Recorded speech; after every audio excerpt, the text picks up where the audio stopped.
Now, I've got to say, first of all, thank you very much to DNB for giving me the opportunity to speak to you. It's been particularly important to me because I think it's a very opportune time. The market that we're in the tanker market, is very far from normal, and I'm the first to admit that, and I think that more people ought to admit it. Why is it abnormal? It's abnormal because our earnings are good and our asset values are going down. And people are trying to put those two things together and trying to understand what's going on. It's a mystery. And like most mysteries, it's caused by two overlapping stories. And if we separate those two stories, we'll have a better chance of understanding what's happening to us. Our first story is really that there is a massive delevering of a decade-long credit bubble, and that was start of that delevering was signaled by the end of quantitative easing, and that's the big picture. And it's happening in every industry, it's happening on every stock exchange, it's happening in every bank. The second story is a strong return of oil to center stage for energy and transport. And the cause of that is simply unrestrained oversupply. So in those two stories, we find the present market. Falling asset values do not reflect low expectations of future earnings. That's the way many people are interpreting it. That's the wrong conclusion. The right conclusion is that it's being caused by a lack of capital. Now, if, like Euronav, your company is actually well capitalized with no unfunded capex, then this is not bad news, it's good news, and for once in shipping, we might have a competitive advantage. So really, I want to take you through our story now and the outlook of our industry, but I'd like you to try to keep that in mind because it's central to everything that I'm going to say. First of all, these are the 5 key drivers as we see them. Demand for oil is robust. Since 1990, there have only been 2 years of negative growth for crude oil, and 1 million barrel of demand growth requires 30 to 40 VLCCs to ship it. So fundamentally, underlying increased demand for shipping. Supply of oil is in excess. OPEC are defending their market share. Productions are high in US shale. Russia at its maximum output. We've seen the return of Iran, and we're likely to see increased production from Iraq as they become more stable. So it's going to remain oversupplied all the way through the next year. Supply of vessels, always causing people a certain amount of anxiety in shipping because it's easy to count, it's easy to see, whereas demand is something you have to trust will come. But the amount of supply is manageable. And the thing that people seem to forget is that if we had a uniform year of delivery, we would be retiring from the fleet 5% of the fleet every year. So growth that we have, we believe, is manageable. Ton miles are balanced. Most of the additional growth in demand for crude will be shipped, and increasingly it will be shipped over longer distances. People say, yes, but you've had the one-time pickup. It isn't a one-time pickup. Every additional barrel is liable to be shipped further, and there are some good surprises because supply of oil is not always stable, and as some fields eventually expire, they're replaced by others. And that's all in the base demand figure. That's not in the growth figure. So in that base demand figure, you have switchover at different locations, and behind that can be an addition of ton miles. Last but by no means least, very central to the way we see it, is simply that banks have been restricted from the requirements for capital allocation, and capital adequacy have restricted the amount of loans that can be made and the amount that can be advanced against certain assets and classes. And of course, there is devastation in some of the industries that have been lent to. And as a result of that, there has been a destruction of bank capital along with equity. So all of a sudden, capital is short everywhere.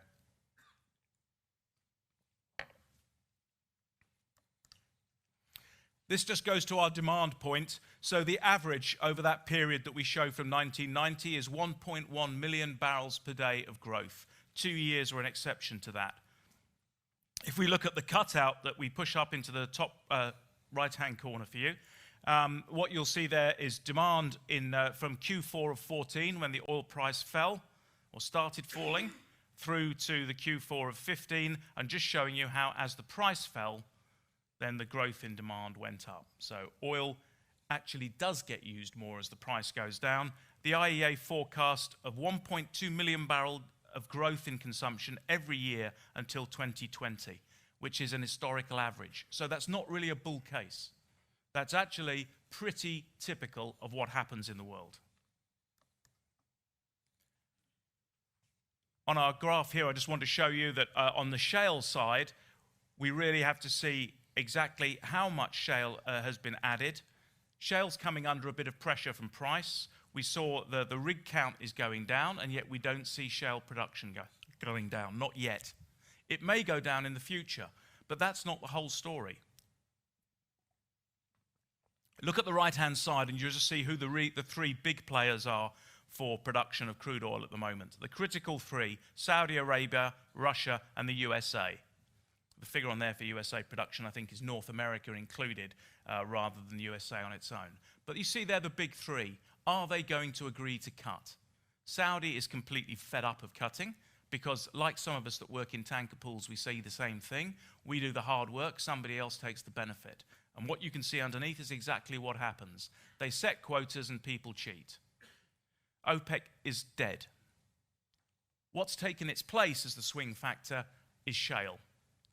And one of the critical things about shale is in the graph on the bottom left-hand, in the bottom left-hand corner. What you'll see there is the time it takes from first investment to delivery of oil. And on the left-hand side is shale, showing 6 months.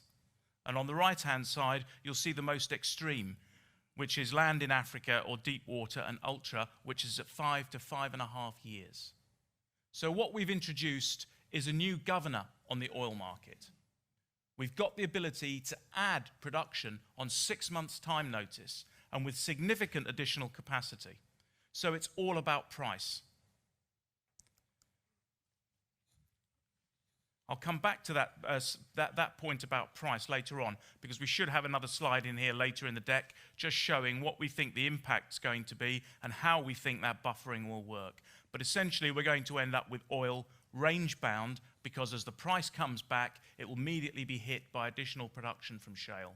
And we're going to see that going forward. So the important thing now is not really an issue about whether or not Saudi can agree with Russia.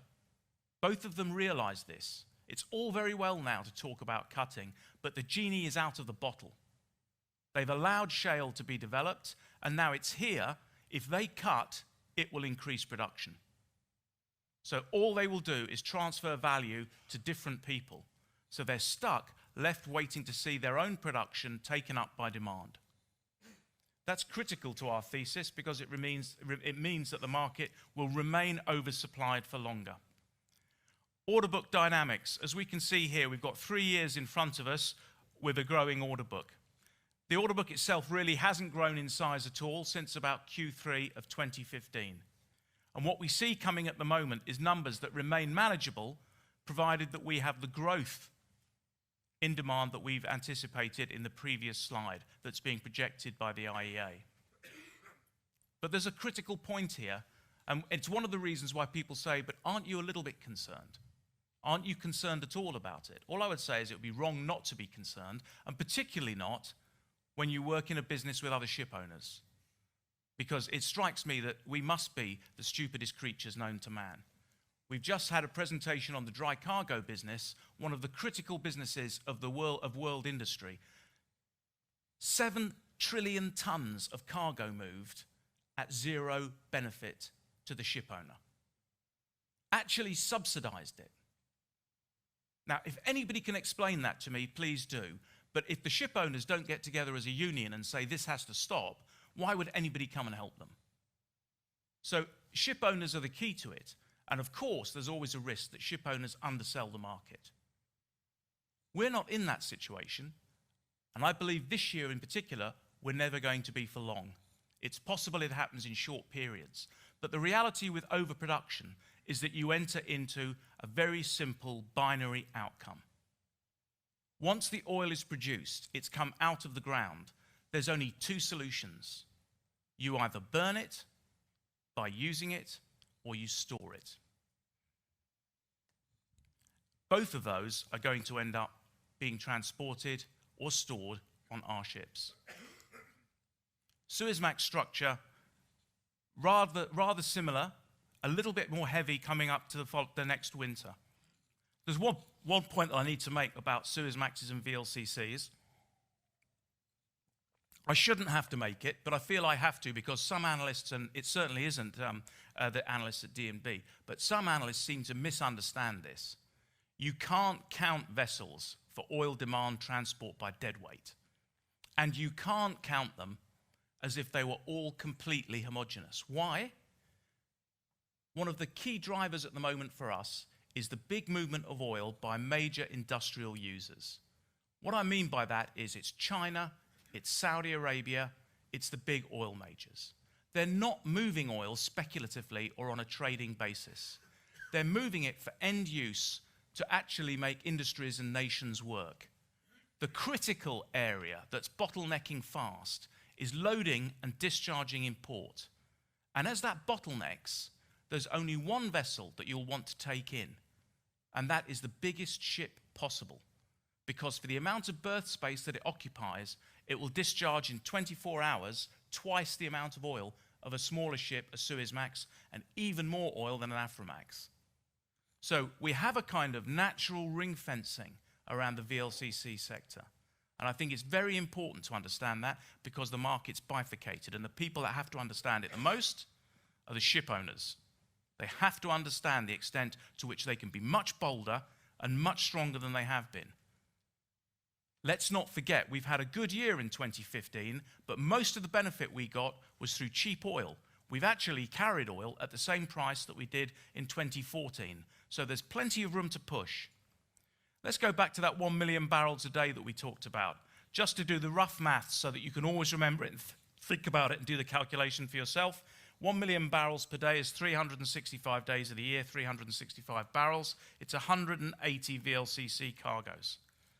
So that means on an average of 4.5 voyages a year, we get 40 VLCCs. And then down here we have the one-way durations of the different voyages so that you can see what an impact a shift in ton miles has if increasingly you move Latin American oil to China. It's double the distance that the Arabian Gulf to China is. So we can see that as we get more and more Atlantic oil, and where is the additional oil coming from? It's going to come from the USA, it's going to come from Brazil, it's going to come from the Caribbean, and it's going to come from West Africa, and it's going to go to China. So strong ton-mile support. Financing of shipping, one of the key barriers to entry. This is for the first time we really believe it's going to make a difference to be public. It's going to make a difference to be well run. It's going to make a difference to be able to access as many different sources of capital as possible. And a number of those sources will be restricted to people who have the right structures.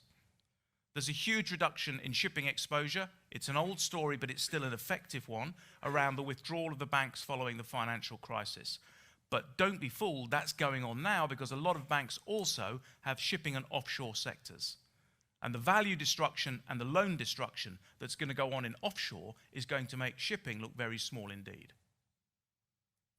Regulatory lending pressure, know your client, Basel 2 and 3.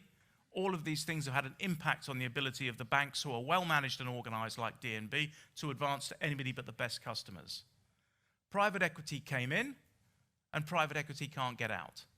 I think it's going to be very, very hesitant about committing further capital.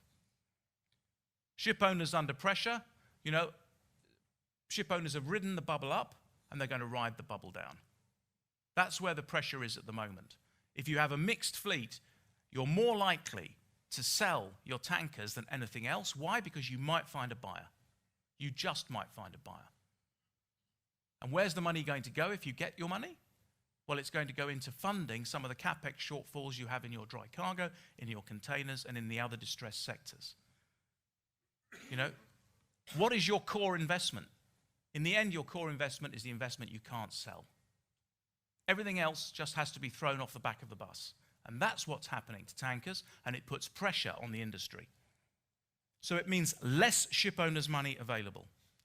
Last but not least, the worst industry in the world, because if you think shipping can be a bad industry, you really ought to look at shipyards. That's a complete disaster. They're in distress and they're under a lot of pressure. There was a big cheering recently because 2 Suezmaxes were ordered by a Turkish owner at a Korean shipyard. That is the first contract signed in 2016. They're already 1/6 of the way through the year, and they get 2 Suezmax orders.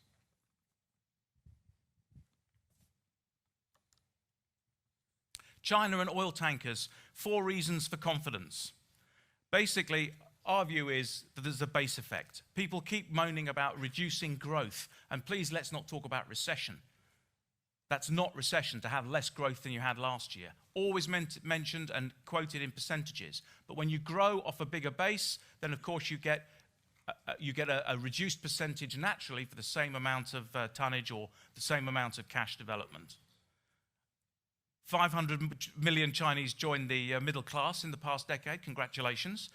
Most of them bought or are in the process of trying to buy a car, and it's underpinning the demand by the consumer for diesel, gasoline, and kerosene. So all in all, what we can say is 3% import growth is 210,000 barrels a day, and 5% import growth, 350,000 barrels a day. This is a significant contribution towards the amount that the IEA were expecting. But the whole story is not China. Of course, the rest is spread around the world as well. SPR is talked about as if it was some sort of surprise element. It's not, and it's not a luxury.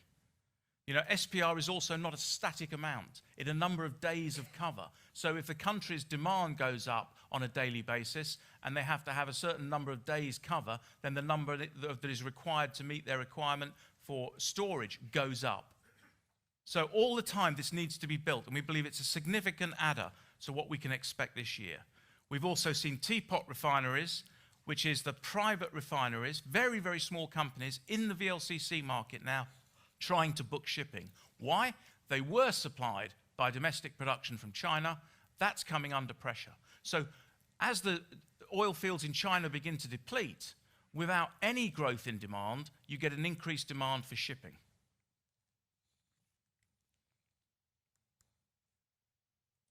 Talk a little bit about the company now. First of all, as you know, we've worked very hard it's coming up to 16 years since we formed the TI pool, because we believe there's a place for consolidation in shipping. Of course, when we formed this pool, the reason that it was done is that it was almost impossible to get ship owners to agree on the value of the assets, the amount of debt, and how they might work together on a more structured corporate basis. Nevertheless, we never let the excellent be the enemy of the good, so we went for the next best thing, which is pooling. And what you can see here is that a huge number of big fleets are in the hands of end-user nations, Bari, MOL, COSCO Group, China Merchants, NIOC, but the rest of it tends to be very, very broken up.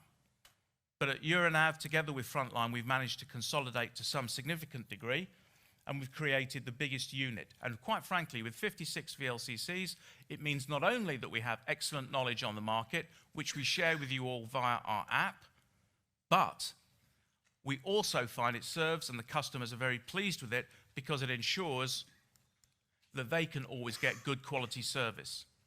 Capital allocation strategy at Euronav. We try to keep the company really, really simple. A strong balance sheet and maintain that strong balance sheet through the cycle. We have a target for leverage between 30 and 50%, and of course the ambition would be that during high markets we delever, and in weaker markets we probably increase our leverage. CapEx.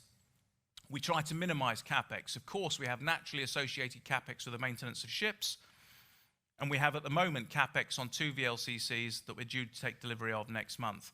And I want to point out that's fully funded. But whenever we looked at a project where we were ordering ships, at the same time, we made sure we raised the capital. We never used the short-term risky credit line offered by the shipyard of ordering a ship and then waiting 2 years to see whether or not we could fund it. And watch out for that, because that is the riskiest short-term investment you'll ever see.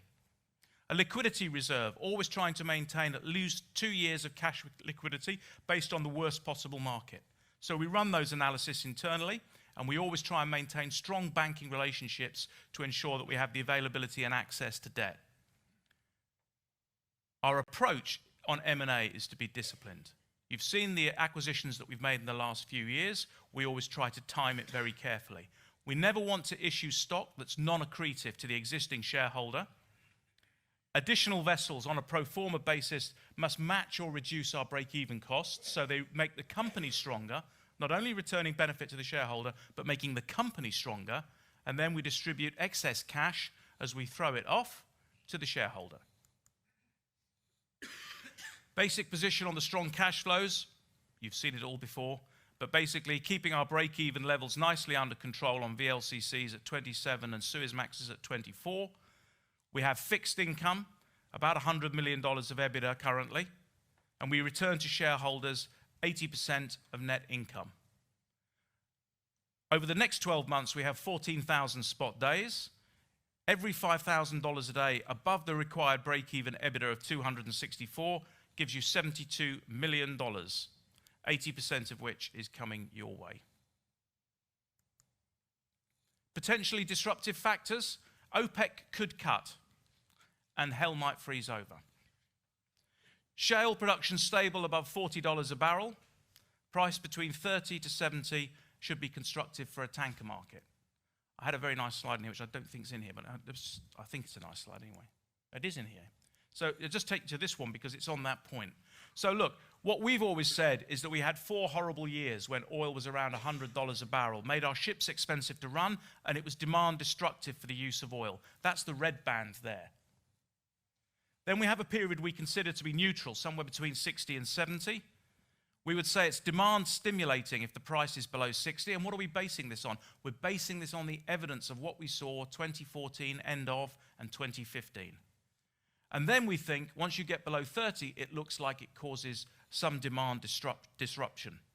And that's largely because we see what we saw a little bit at the start of this year, that capital markets go into flight and there's an element of terror.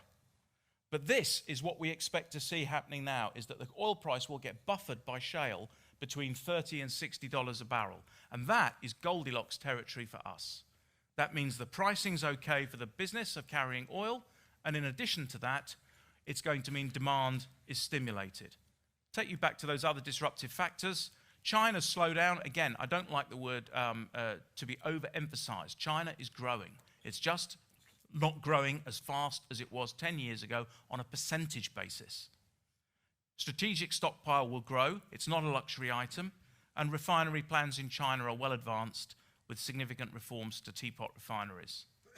Yard capacity, we believe it's going to come under stress. We're not quite sure how it breaks out, but we believe, like Japan, there will be consolidation. And if we're lucky, like Europe, they'll shut them all. Storage increasing due to oversupply or for strategic reasons worldwide. Destocking of inventory will only come once there's a sustained oil price rise. And ultimately, a lot of the stored crude needs to be shipped to final destination. Worldwide shale development. Outside the USA, we believe this is unlikely. OPEC cut, Middle East reduces exports, unlikely. US export ban repeal, already done. So all in all, as a quick tour, yes, there are risks, there are threats, but I think they're manageable. So it leads us to a conclusion.